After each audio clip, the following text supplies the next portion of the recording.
எத்தனை டைம் பாருங்க part 1 hit ஆச்சு நல்லா நிறைய பேர் கண்டிப்பா ஹிட் ஆகும். இது வந்து ஃபேமிலியோட வந்து பார்க்கலாம், நல்லா இருக்கு. இது கொஞ்சம் ஓவரா தான் இருக்குது. சூப்பரா இருந்தது ப்ரோ. ஆக்சுவலா இது வந்துட்டு பிரியா பவானி சங்கர் தான் மெயினா பண்ணிருக்காங்க. நல்லா இருக்கு ப்ரோ. ரெண்டு பேரோட ஆக்டிங்கும் சூப்பரா இருக்கு. நல்லா என்ஜாய் பண்ணலாம், ஃபேமிலியோட வந்து பார்க்கலாம். நிறைய வாட்டி பார்க்கலாம். பார்ட் 1 2 ரெண்டும் சேர்த்து பார்க்கும்போது ரெண்டுமே நல்லா இருக்கு. சாங்ஸ் இருக்க மாதிரியே தெரியாது ப்ரோ. லாஸ்டா அந்த பேக்கு ஒரு சாங் மாதிரி போடுவோம், ஃபைனல் நேம் போகும்போது ஒரு சாங் போடுவாங்க. அது வந்து ஒரு ஹெட்செட்ல கேட்டா நல்லா இருக்கும். பரவாயில்ல, ஓரளவு நல்லா பண்ணியிருக்காப்புல. ஓகே தான், நல்லா இருக்கும். எத்தனை தடவை பார்க்கலாம் இந்த படத்தை? ஒரு 2 to 3 டைம்ஸ் பார்க்கலாம். எப்படின்னா பார்ட் 1 சிங்க் ஆச்சா?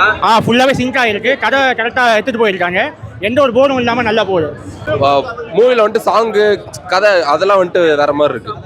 பட் ஆனால் ஸ்டார்டிங்ல இருந்து எண்ட் வரைக்கும் ஃபுல்லா த்ரில்லிங்காவே போகுது. கொஞ்சம் சில சீன்லாம் கொஞ்சம் லாஜிக் மிஸ் ஆகுது, மற்றபடி ஓகே தான். ஸ்டோரி இன்ட்ரெஸ்டிங்கா இருக்கும் ப்ரோ. நடுவில் அந்த காமிக்கிறதும் first part second part mingle பண்றது வந்து இதுவா இருக்கும். ரெண்டுத்தையும் கனெக்ட் பண்றது குழந்தைங்களை பார்க்கலாம். ரொம்பலாம் ஹாரரா கிடையாது. கிளைமேக்ஸ்ல மட்டும் தான் கொஞ்சம் சின்ன பசங்களுக்கு பயமா இருக்கும். மற்றபடி நல்லா டைம் பாஸ் ஆச்சு, பார்க்கலாம். இன்ட்ரெஸ்டிங்கா இருக்குன்னா பசங்க 2 to 3 டைம்ஸ் பார்க்கலாம். இன்ட்ரெஸ்டிங்கா இருக்கு. ரொம்ப நான் லீனியரா கொண்டு போறாங்க. வேற வேற இடத்துல ஸ்டோரி கொண்டு வந்து கரெக்டான கிளைமேக்ஸ்ல கரெக்டா முடிச்சிட்டாங்க. இப்போ எல்லாமே பாத்தீங்கன்னா பார்ட் 1 எடுத்துட்டு பார்ட் 2 எடுத்தா அது வந்து கொஞ்சம் நல்லா இல்ல சொல்றாங்க. பார்ட் 1 பார்ட் 2 எடுக்கும்போது மற்ற இது வந்து இது வராது. அந்த இது சிங்க் ஆகுதா பார்ட் 1? இது சிங்க் ஆகும். பார்ட் 1 பார்ட் 2 வந்து மற்ற மூவிஸ்லாம் வந்து தனித்தனியா இது இருக்கும். இது வந்து ரெண்டுமே சிங்கிள் இது வரும். ஆனா பார்ட் 3 கன்ஃபார்மா ஹிண்ட் கொடுத்துட்டாங்க.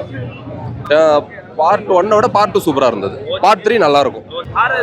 ரொம்ப த்ரில்லிங்கா இருக்கு. ரொம்ப த்ரில்லிங் இருக்காது அந்த இடம் காமிக்கிற இடம். ஆனா வந்து இப்ப மூணாவது இப்ப பார்ட்டுக்கு வந்து ஒரு க்ளூவோட முடிச்சிருப்பாங்க. அது ஒரு இன்ட்ரெஸ்டிங்கான ஃபேக்டா இருக்கும். ஃபர்ஸ்ட் கிளாஸா பண்ணியிருக்காப்புல. ஆக்டிங் ஸ்டோரி தான் கொஞ்சம் வீக்கா இருக்கு, மற்றபடி இது நல்லா இருக்கு. மேக்கிங் நல்லா பண்ணியிருக்காங்க.